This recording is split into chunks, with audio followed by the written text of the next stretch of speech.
আসসালামু আলাইকুম রহমতুল্লাহি ওয়া বারাকাতুহু। অনেকেই কারবালার ঘটনাকে কেন্দ্র করে হযরত মুআবিয়া রাদিয়াল্লাহু তাআলা আনহুর সমালোচনা করে এবং তাকে গালি দেয়। তার বিভিন্ন কথা তারা সমাজে নিয়ে আসে, যেগুলা সাহাবা একরামের শান মানকে খাটো করে। হযরত মুআবিয়া রাদিয়াল্লাহু তাআলা আনহু যে সিদ্ধান্ত নিয়েছিলেন সেটা তার ইজতিহাদি সিদ্ধান্ত ছিল, আর সাহাবা একরামকে ইজতিহাদের যোগ্যতা রাসূলুল্লাহ সাল্লাল্লাহু আলাইহি ওয়াসাল্লাম দিয়েছেন।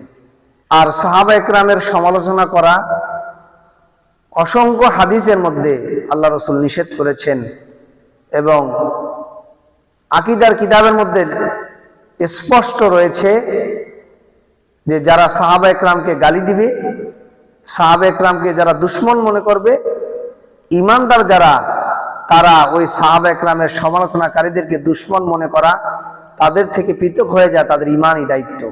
রাসূলুল্লাহ সাল্লাল্লাহু আলাইহি ওয়াসাল্লাম বলেছেন, লা তাসুব্বু আসহাবি ওয়ালাউ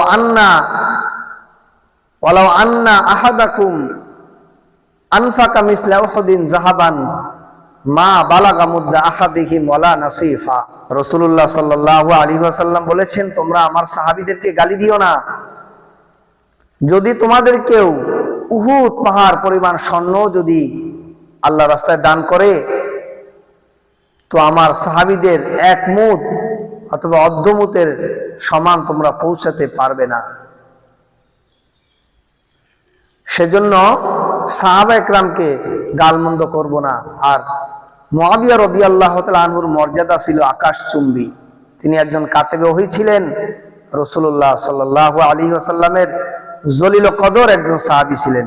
কারবালার ঘটনার জন্য আমরা ইয়াজিদকে দায়ী করতে পারি, ইয়াজিদের সেনাপতি আমরা উবাইদুল্লাহ ইবনে জিয়াদকে দায়ী করতে পারি, এবং হোসেন রাদিয়াল্লাহু তাআলা আনহুকে যে কতল করেছে সীমারকে দায়ী করতে পারি।